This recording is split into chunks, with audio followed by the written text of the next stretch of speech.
हम तैयार हैं, हमेशा की तरह आज भी।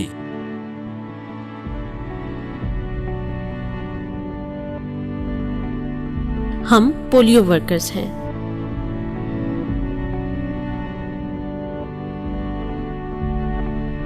हम आ रहे हैं।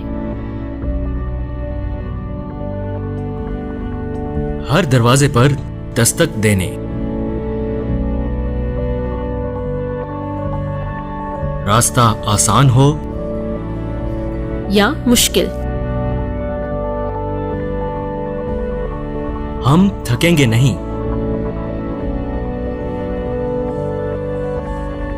हम रुकेंगे नहीं।